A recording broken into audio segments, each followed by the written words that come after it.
양과와 소용녀는 물속으로 들어가 얼음굴을 통해 연못가로 나왔다. 나와서 보니 기다란 밧줄이 늘어뜨려져 있고 연못가에는 수많은 발자국이 어지럽게 흩어져 있었다. 타나가 남은 모닥불에는 아직 불씨가 남아 있었다. 누군가 우리를 찾아왔었나 봐요. 연못에도 들어갔던 모양인데요. 연못가를 한 바퀴 둘러보던 양과는 아름드리 커다란 나무에 새겨진 글씨를 발견했다. 1등, 백통, 영고, 약사, 용, 영, 무쌍이 양과를 찾으러 왔다가 만나지 못해 할 수 없이 돌아감. 그걸 보고 양과는 고마운 마음에 가슴이 뜨거워졌다. 아직 나를 잊지 않고 있었구나. 양과가 밧줄을 힘껏 당겨보니 위쪽에 단단하게 묶여있는 듯 했다. 내가 먼저 올라갈게요. 아직 금융국사가 위에 있을지도 몰라요. 그러다 문득 미소를 지으며 소용녀를 돌아보았다. 생각해보니 금융국사를 걱정할 필요는 없겠어요. 1등 대사와 황도주 그리고 노안동이 여기 왔다면 금융국사는 이미 도망가고 없겠죠. 그런데 당신 무공은 여전한가요? 혹시라도 독을 치료하다가 무공을 잃거나 한 건 아니죠? 만약 못 올라가겠으면 내가 업고 갈게요. 그 말에 소용녀는 미소를 지으며 고개를 저었다. 16년 동안 진보는 없었지만 전에 배운 무공은 그대로 남아있어요. 그러자 양과가 마주 웃어 보이고는 왼손을 들어 밧줄을 잡았다. 힘을 주는가 싶더니 그의 몸은 어느새 5장이나 올라갔다. 소용녀도 그 뒤를 따라 올라갔다. 그렇게 두 사람은 금방 계곡을 벗어날 수 있었다. 나란히 단장의 앞에 선 두 사람은 과거 소용녀가 절벽에 새겨놓은 글자를 바라보았다. 격세지감이 느껴지는 듯 서로 마주보고 웃었다. 그간의 안타까움은 모두 사라지고 벅찬 기쁨이 가슴을 채웠다. 양과는 16년 전에 그랬듯이 용녀화를 꺾어 소용녀의 귀에 꽂아주었다. 그 모습이 예전 그대로 아름다워 보였다. 한편 양양성에서는 황약사가 만든 28숙대진으로 몽골군과 싸워 곽양을 구출할 계획을 준비하고 있었다. 곽정의 요청으로 안무사 여문화는 군사들에게 황약사의 지휘를 따르도록 해놓았다. 영웅대연에 참석한 무리민들 중 반 정도는 돌아갔지만 성에 남은 고수들도 상당히 많았다. 황약사는 무림의 고수들과 군사들을 모아놓고 소리 높여 지시했다. 오랑캐들이 만인대 네 부대를 동원해 망루를 둘러싸고 있다. 우리가 그보다 더 많은 수로 몰려간다면 설사 그들을 이긴다고 하더라도 뭐 그리 대단하겠는가? 그래서 우리도 4만 명만 움직일 것이다. 그러면서 힘차게 단상 위로 뛰어올랐다. 28숙대지는 오행의 방위로 나뉜다. 장수와 병사들은 모두 귀를 세우고 황약사의 설명을 들었다. 이지는 변화가 매우 복잡해 한번 듣고 알 수는 없을 것이다. 그러니 오늘은 오행의 변화에 익숙한 무학고수가 지휘를 할 것이다. 장수들은 이 호령에 맞추어 병사들을 이끌어라. 중군의 황능옥이는 토에 속하는 부대로 곽정이 8천을 이끈다. 의들은 중앙을 교란하여 곽양을 구해낸다. 직접 전투에 참여할 필요는 없으니 군사들은 흙을 짊어지고 가서 망루 아래에서 불을 끈 후 망루를 부수고 곽양을 구해낸다. 남군의 달릉 3기는 화에 속하는 부대로 1등 대사가 8천을 이끌 것이다. 북군의 현능 7기는 수에 속하는 부대로 황용이 8천을 이끌 것이다. 동군의 청능구기는 목에 속하는 부대로 나 동사 황약사가 8천을 이끈다. 황약사는 잠시 말을 멈추고 주위를 둘러보았다. 그리고 서군은 전진교 교주 송도안이 맡는다. 황약사가 마지막으로 서군을 배치하자 사람들이 웅성거리기 시작했다. 서군이 다른 부대에 비해 크게 뒤처진 것 같아서였다. 그때 갑자기 누군가 외치는 소리가 들렸다. 황노사, 왜 날 무시하는 것이오? 고개를 돌려보니 노안동 주백통이 눈을 부릅뜨고 있었다. 주형은 아직 부상 중인 몸이잖소. 그 몸으로 뭘 하겠다는 것이오? 물론 가장 어려운 서군을 원래는 주형에게 맡기려고 생각했수만 주형의 부상이 심해 어쩔 수 없이 송도안에게 맡기기로 한 것이오. 그러자 주백통이 앞으로 나서며 말했다. 잘 생각했소. 그럼 내가 서군을 맡으면 되겠군. 겨우 요만한 상처로 날 떼어놓는 게 말이나 되는 것이오? 도안아, 네가 나와 이 자리를 놓고 다툴 생각이더냐? 그 말에 송도안이 어찌 감히 그러겠냐며 허리를 굽혀 절하고 뒤로 물러났다. 주백통은 당연하다는 듯 고개를 끄덕이고는 송도안이 받은 영전을 건네받았다. 황약사는 어쩔 수 없다는 듯 한숨을 쉬었다. 그럼 주형은 조심해야 하오. 군사들의 배치를 대략 끝낸 황약사는 각자 무기고로 가서 자신에게 맞는 무기를 골라 무장하도록 했다. 그리고 연기를 휘둘러 4만의 군사를 동서남북 그리고 중앙으로 나누었다. 과거 운대 28장이 하늘의 뜻에 따라 한나라 광무제의 부흥을 도왔다. 우리 28숙대지는 광무제의 위세에는 미치지 못하나 적을 물리쳐 나라를 지키고자 하는 뜻이 있다. 제군들은 각자 장수의 명령에 따라 몽골군과 후회 없이 싸워야 할 것이다. 그 말에 모든 군사가 입을 모아 함성으로 답했다. 우레와도 같은 함성에 땅이 진동하는 듯했다. 이어지는 포성의 사대문이 활짝 열리고 5개로 나눈 부대가 정렬의 문을 나섰다. 동군은 기다란 나무 막대를 들고 망루의 동쪽을 공격했다. 황약사의 지휘를 받는 동군은 오행팔귀에 따라 유기적으로 움직이며 순식간에 망루 동쪽을 봉쇄하고 있었다. 서군은 전진교가 주력이어서 7명이 청강 북두진으로 한 조를 만들고 그 한 조가 다시 7조가 모여 대진을 이루었다. 49명씩 무리를 만들어 좌우에서 협공하니 이들을 상대하는 몽골군은 어찌 막아야 할지 정신이 없어 그저 화살만 날려댔다. 그 순간 북군의 함성이 들리는 듯 하더니 어느새 황용과 개방 제자들이 수룡에서 채취한 독즙을 몽골군을 향해 뿌리며 나타났다. 이 독즙이 몸에 묻으면 그 자리가 욱신거리다 기포가 생기고 살이 썩어 들어갔다. 몽골군은 독즙 공격을 견디지 못하고 남쪽으로 후퇴했다. 그러나 남쪽에는 이미 남군이 피워올린 연기가 주위를 채우고 있었다. 1등 대사가 이끄는 8,000명의 군사가 화공을 시작한 것이었다. 남군은 불을 붙일 수 있는 것은 뭐든 철통에 넣고 몽골군을 향해 뿜어댔다. 28숙대진을 이룬 송군의 기세는 실로 매서웠다. 어느새 전세는 기울어 몽골군은 여기저기서 공격을 당해 중앙으로 밀려났다. 곽정은 군사 8,000을 이끌고 천천히 앞으로 나아갔다. 중앙의 군대는 이미 혼란에 빠져 우왕좌왕하는 몽골군을 뚫고 망루를 향해 내달렸다. 그때 갑자기 망루에서 날카로운 호각 소리가 들렸다. 그러자 사방팔방에서 우렁찬 함성이 터져나왔고 동시에 땅속에 숨어있던 군사 수만 명이 튀어나왔다. 몽골의 원수 역시 용병에 능했던 자였기에 그는 망루 주위의 만인대 외에도 구덩이를 파고 몇만의 군사를 따로 매복시켜 놓은 것이었다. 이렇게 되자 폐색이 짙던 몽골군 사이에 생기가 돌았다. 그렇게 전황은 순식간에 변하여 송군과 몽골군의 싸움은 한치 앞도 내다볼 수 없는 혼전이 되었다. 망루 옆을 지키던 군사들은 계속 화살을 쏘아댔고 곽정이 이끄는 중군은 여러 차례 방어를 뚫어보려 했지만 쉴 새 없이 쏟아지는 화살에 밀리고 있었다. 그렇게 반시즌을 싸웠지만 승패가 날 기미는 보이지 않았다. 그러자 황약사가 청기를 흔들어 동군을 남쪽으로 서군을 북쪽으로 배치하면서 진세에 변화를 주었다. 28숙대진이 오행의 이치에 따라 변화무쌍하게 바뀌면서 적의 빈틈을 공략하자 수적으로 우세한 몽골군도 쉽게 막아내지 못했다. 또 반시즌쯤 지났을 때 황약사가 진을 역행하라고 소리쳤다. 황약사는 장수를 중심으로 4만의 군대를 일사불란하게 움직였다.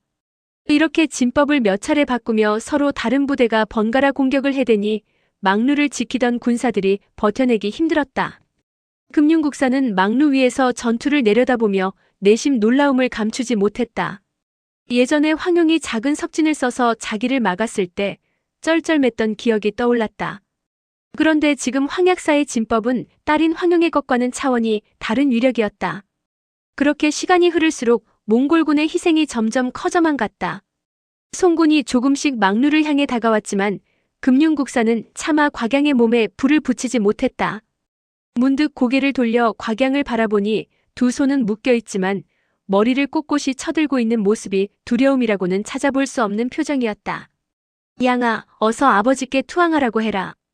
내가 열을 셀 때까지 네 아비가 투항하지 않으면 정말 불을 붙일 것이다. 그 말에 곽양이 피식 웃었다. 열이 아니라 1000까지 세어보시죠.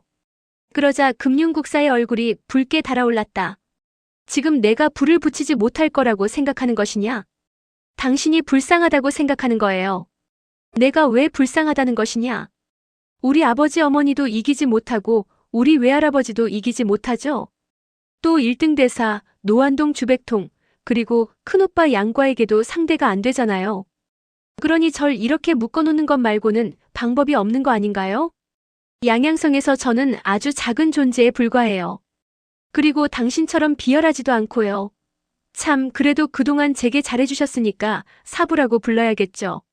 하지만 횡설수설 헛소리하는 당신을 보니까 아무래도 한마디 하지 않고는 못 참겠네요. 그 말에 금융국사는 이를 으드득 갈았다. 그래서 무슨 말이 하고 싶은 것이냐? 당신 같은 사람이 세상에 살아서 무슨 소용이 있겠어요? 차라리 여기서 뛰어내려 죽어버리는 게 낫죠. 곽양은 평소에 그를 사부라 부르며 공손하게 대해왔다. 그러나 자신을 태워 죽이고 제 부모까지 해하려는 그를 보니 말이 곱게 나오지 않았다. 그녀는 어려서부터 영리하고 언변이 날카로웠다. 그런 그녀의 몇 마디에 이미 금융국사는 분노로 얼굴이 창백해졌다. 곽정은 들어라. 내가 열을 세겠다. 그때까지 투항하지 않으면 불을 붙이라는 명을 내릴 것이다. 네가 보기에는 나 곽정이 항복할 사람 같으냐? 곽정의 외침에 이어 황약사가 몽골어로 외쳤다. 금융국사. 적을 아직 잘 모른다는 건 당신이 어리석다는 뜻이다. 약한 여자아이를 괴롭히는 건 당신이 인을 모른다는 것이고 우리와 맞서 싸우지 못하는 건 용을 더럽히는 것이다.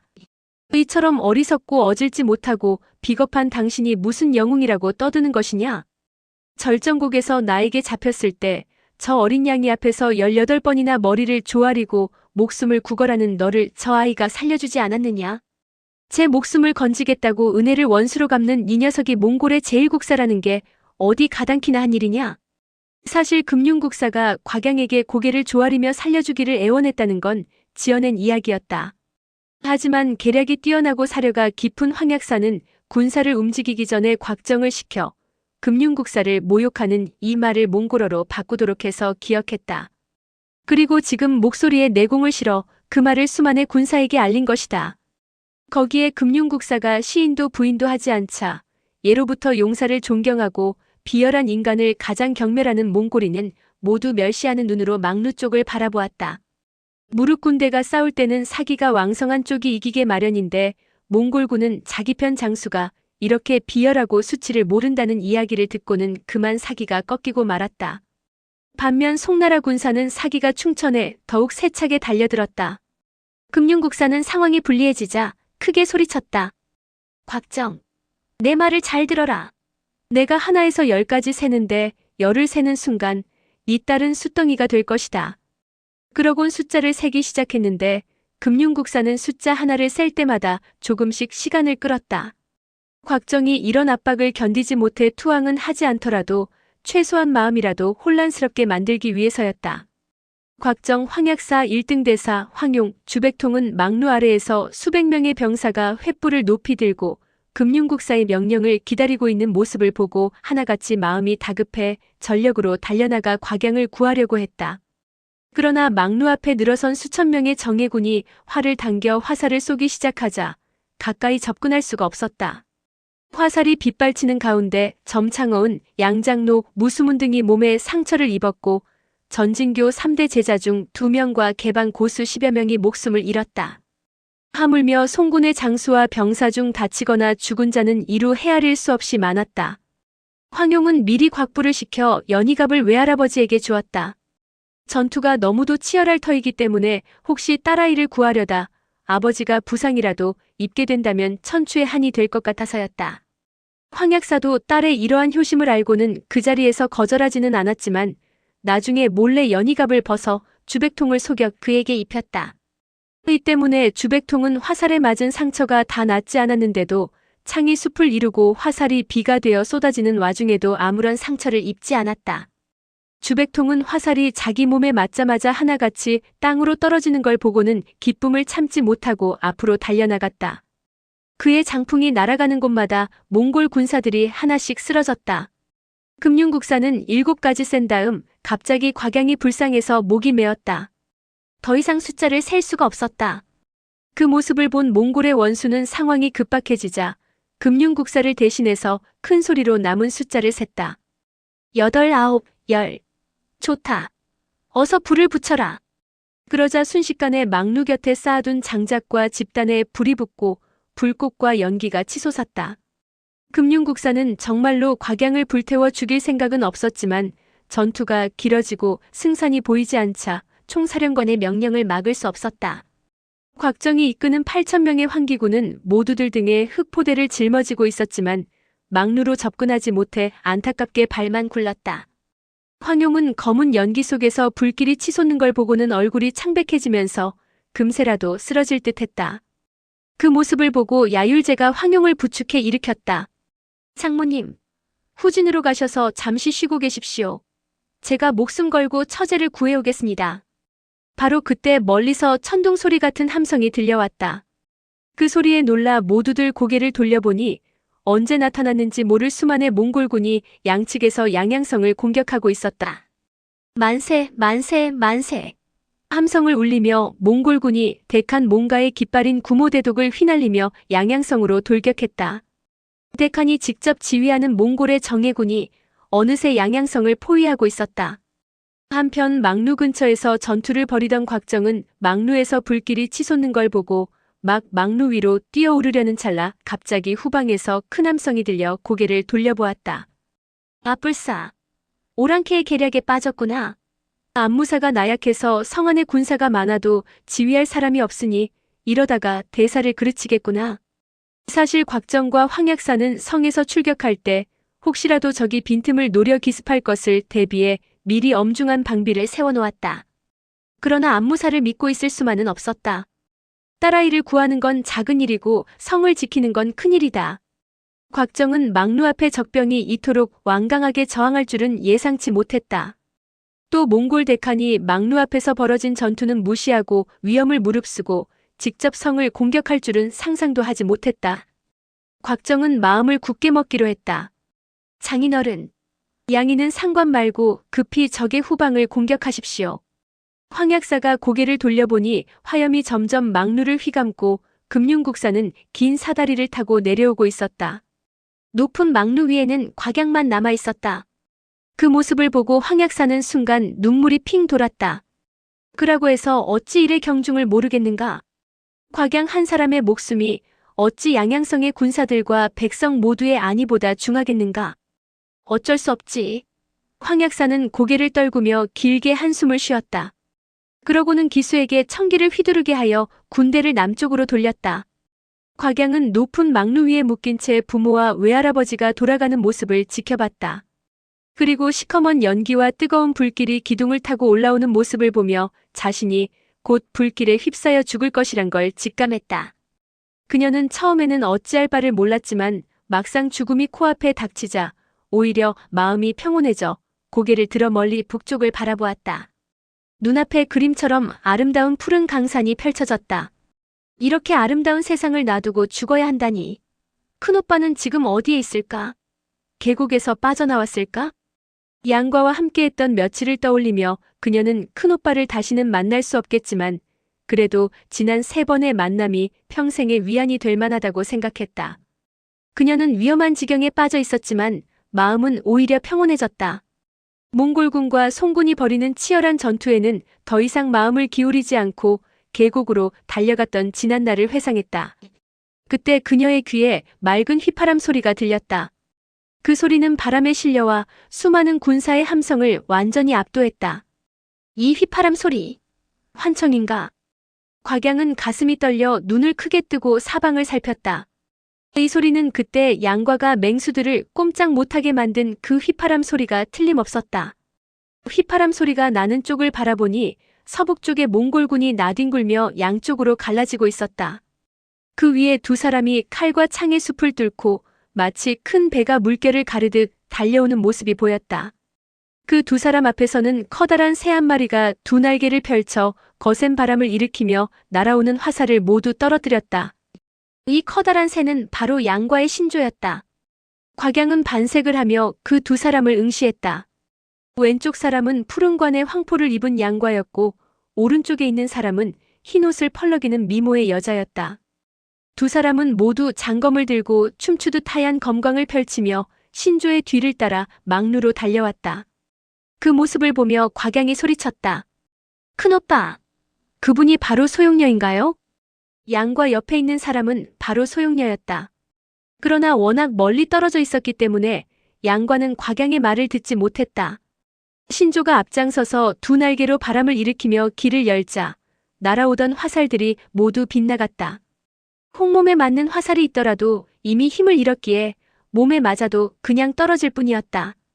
그러지 않았다면 신조가 아무리 쇠처럼 단단한 날개를 가진 영물이라고 해도 피와 살로 이루어진 몸이 어찌 화살을 맞고 상처를 입지 않았겠는가. 몽골군들은 신조가 용맹하게 달려드는 걸 보고는 말을 달려 창으로 찌르려고 했지만 양과와 소용녀의 장검에 막혀 말에서 굴러떨어졌다. 두 사람과 새 한 마리는 서로를 보호하며 순식간에 망루 앞에 이르렀다. 양과가 외쳤다. 양아, 겁낼 것 없다. 내가 구해주마. 양과는 망루를 떠받치는 기둥이 이미 반 이상 불길에 휩싸인 걸 보고는 몸을 날려 사다리 위로 올라갔다. 그렇게 몇 장을 오르는데 갑자기 한 줄기 장풍이 머리를 내리눌렀다. 바로 금융국사가 장풍으로 습격한 것이었다. 양과는 검을 허리에 꽂고 그 역시 장풍으로 맞섰다. 펑 하는 소리와 함께 두 줄기에 강한 힘이 부딪히고 두 사람은 동시에 휘청거렸다. 그 충격의 여파로 사다리가 거의 끊어질 것처럼 흔들렸다. 두 사람은 모두 놀라며 속으로 상대방의 실력에 감탄했다. 16년 동안 만나지 못하는 사이에 공력이 이렇게 늘었다니. 양과는 급박한 상황이라 계속 장력으로 맞설 시간이 없음을 알고 바로 장검을 뽑았다. 종아리를 노리는가 하면 다시 발바닥을 베어가니 금륜국사는 양과보다 위에 있었지만 거리가 너무 가까워 금륜을 꺼내지 못하고 어쩔 수 없이 다시 망루 위로 급히 올라갔다. 올라가는 그의 등을 향해 양과가 검을 내질렀으나 금륜국사는 마치 등 뒤에 눈이라도 달린 것처럼 금륜을 내밀어 막아냈다. 그의 놀라운 무공에 양과는 저도 모르게 갈채를 보냈다. 대머리 도적놈이 대단하구나. 오늘의 영상은 여기까지입니다. 영상이 도움이 되셨다면 구독과 좋아요, 알람 설정 부탁드립니다. 시청해주셔서 감사합니다.